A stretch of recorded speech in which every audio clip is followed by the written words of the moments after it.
Hello, everyone. Welcome to Talk Anything. I'm Mr. John, and today I'm continuing my discussion about Universal Basic Income (UBI). Um, After my last video, I asked some people what some of their concerns were, where they would like more information, um, and inflation was brought up. Now, I've heard this many times in talking to people about universal basic income, is that one of the major problems with it will cause hyperinflation and our economy is going to crash because of that. Or all the good that it would have done will be negated by inflation. Well, I'm here to set the record straight on that one. These are my ideas. I'm going to be referencing a lot of different things about the economy that you might not know about, but I'm not necessarily going to be including links about them in the description. I might include some things there, we'll see, but the things I'm talking about should be easily found by a simple Google search.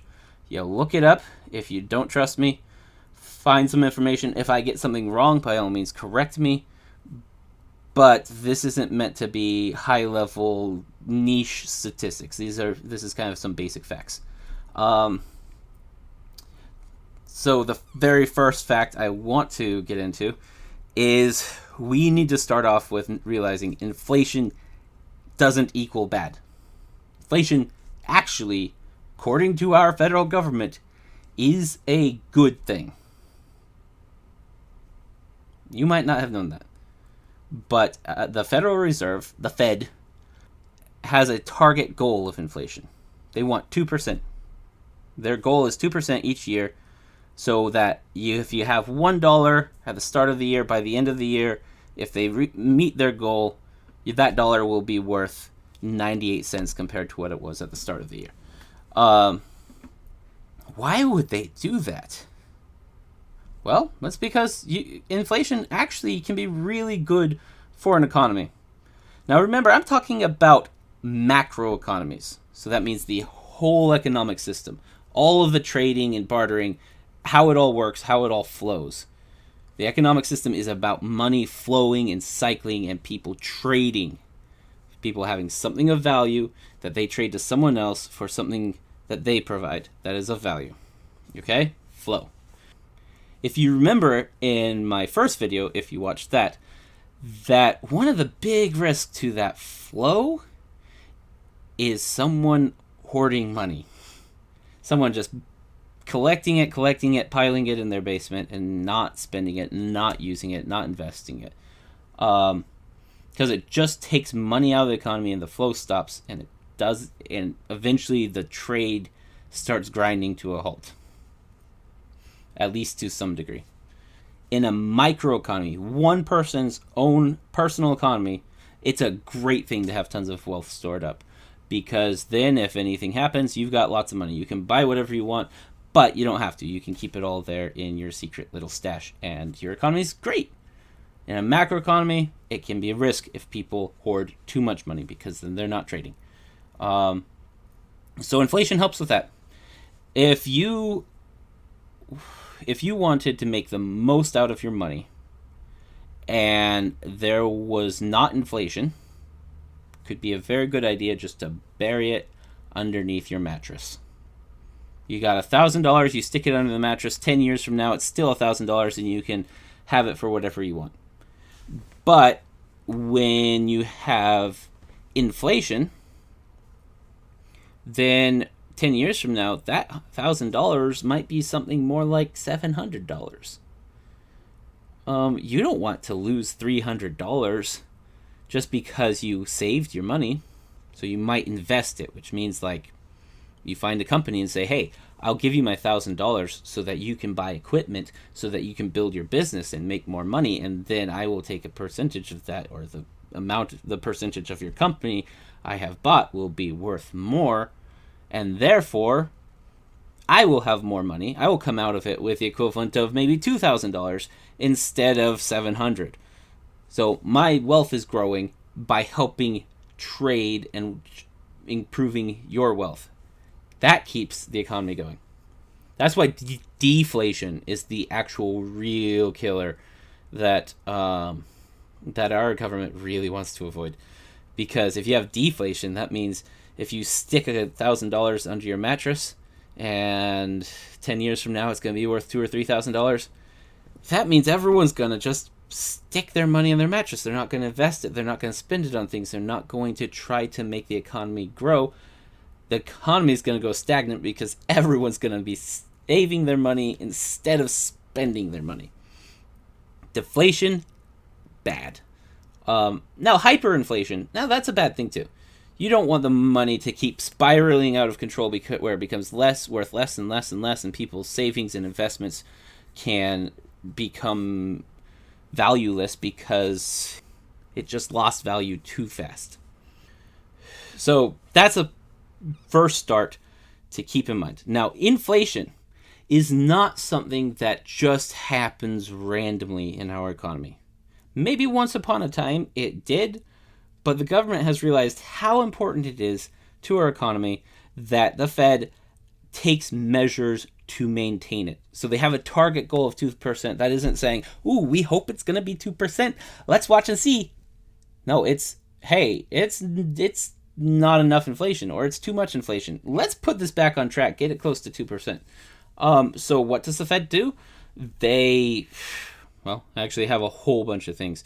I'm not going to get into the details of those. I will probably include some links for you, but just a quick preview. They can adjust bond prices. They can adjust bank interest rates. They can adjust how much a bank needs to have in savings. They can adjust quantitative easing. They can change tax rates. They can change government spending. They can do a lot of things to take money into the economy, take money out of the economy, or put money into the economy. So the Fed has actually quite a bit of control over inflation rates. Now, how much control that is, I don't have a good percentage for you. You can go look it up and let me know. If that number is so small that you still think universal basic income couldn't possibly work because they won't have enough control, let me know. But they have a lot of control. So if for some reason universal basic income did start increasing inflation, the Fed could just change their numbers, change their policies, so that it starts pulling that inflation back down closer to that ideal 2%. But here's another thing. Universal basic income isn't likely to cause much inflation because supply and demand still are rules of the economy. The demand for basic necessities is going to go up. With universal basic income, everyone should have enough money to buy food. Everyone should have enough money to have some shelter. So the demand for shelter, housing, the demand for basic necessities like food and whatever other products or services that the general populace ends up economically deciding is valued as a necessity, those things are going to have more demand. Because people who couldn't afford those things before, the homeless people or the impoverished people, are going to be able to buy that stuff. Now, one concern I've heard brought up about everyone having an extra, say, $1,000, $2,000 is you'll have a landlord or a grocery store owner come up and say, everyone's got this extra money, and I'm their landlord. I was charging them, say, $500 in rent before, but now I can charge them $1,000 in rent. And then they're going to have enough money to pay that $1,000 because I know they have that in their bank account because the government gave it to them.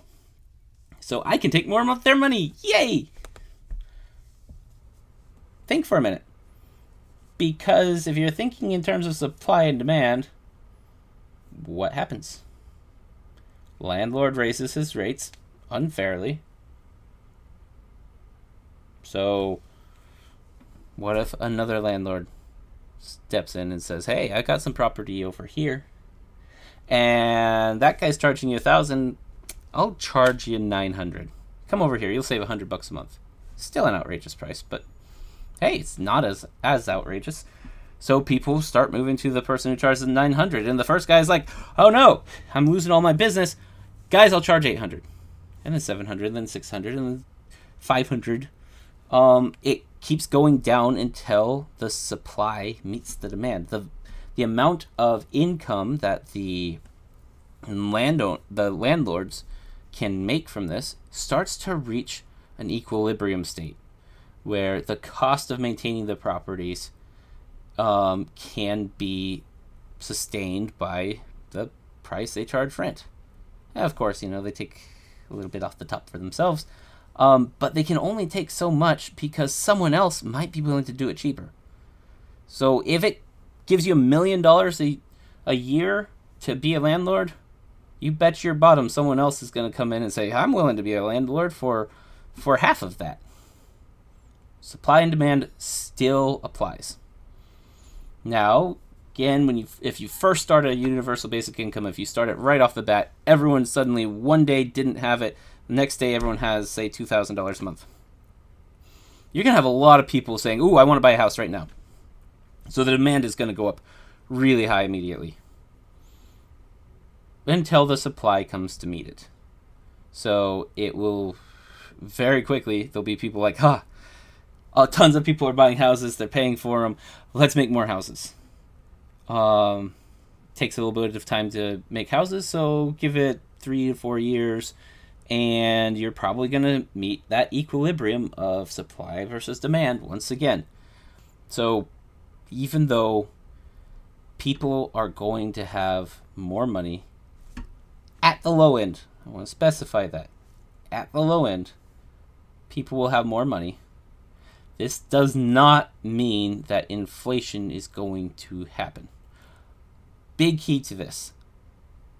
Universal basic income isn't about taking and injecting money into the economy. It's not diluting the monetary system. There are some theories about how you could do this to a certain degree. I'm not getting into that right now. So the theory is that you're going to be taking money from the very high end, and when I say money, again, I mean that flow, that trade, and the things of value that we exchange, which means fewer people are going to be working for and selling high-end luxury goods. More of that production, more of people's work and labor is going to go into producing the necessary goods, the lower luxury goods, the things that the people who couldn't afford before can now afford.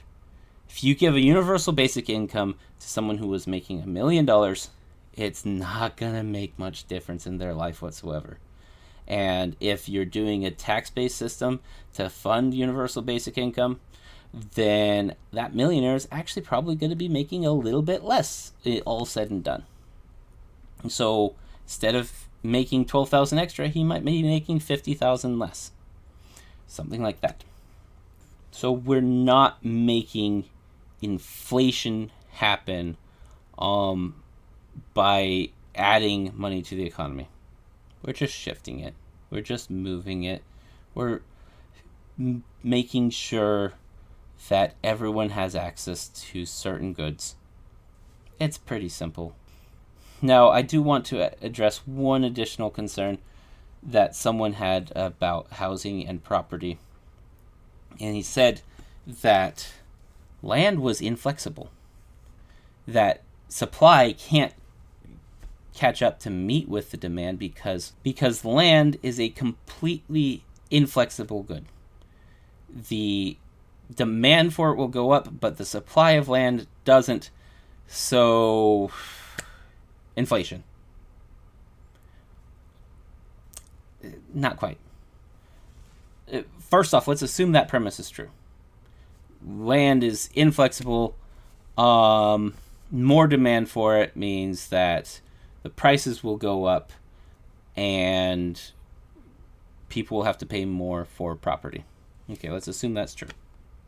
That's not inflation. Inflation isn't referring to one market segment becoming more expensive. It's referring to the entire economy becoming more expensive, or the value, the purchasing power of a dollar across the economy is becoming lower. I say dollars. I'm American. You can apply it to wherever you're from. So even if land and property prices go skyrocketing, wouldn't be skyrocketing. This we're talking 12 to 24,000 more a year for people on the low end. It's not going to skyrocket, but if it goes up some, those people might not be able to afford housing anymore. Well, that's kind of sad, but that's not inflation. Now, I'm going to attack the original premise, though, because I don't think that will happen either. Because land is flexible. Land can be changed in its use and value and utilization. And guess what? We have way more land than we currently exploit to the fullest. So 97% of the United States, of the United States land, is counted as rural. Okay? 19.3% of the population fits in there, which means that over 80% of the population is in just 3% of our land. That's a lot of extra land. We have a lot of room to expand there. There's a real reason why our population is so concentrated, and that's because if you have a place of business, then you need to move closer to it to be able to work there, to be able to make an income. And so cities grow up as businesses grow grow where people are living, and then people move in to work at that business, which means more businesses will come, more people, and it keeps building up the city to where a lot of people are living all in the same place so that they can work there and make money there. Now, that's not going to change. With universal basic income, there's still going to be cities and still people wanting to have the jobs that are available in cities. But universal basic income isn't going to affect that so much, because the people who couldn't afford housing before didn't have those jobs. If they can afford housing now that they have universal basic income, that means they are not tied to a specific locality. They can move to rural areas, but they would have income by their universal basic income, which is not geographically bound to a specific area. So that 97% of the land can fit vastly more people than what we currently are fitting in there. Lots of room. Another thing, land is actually flexible in the amount of it.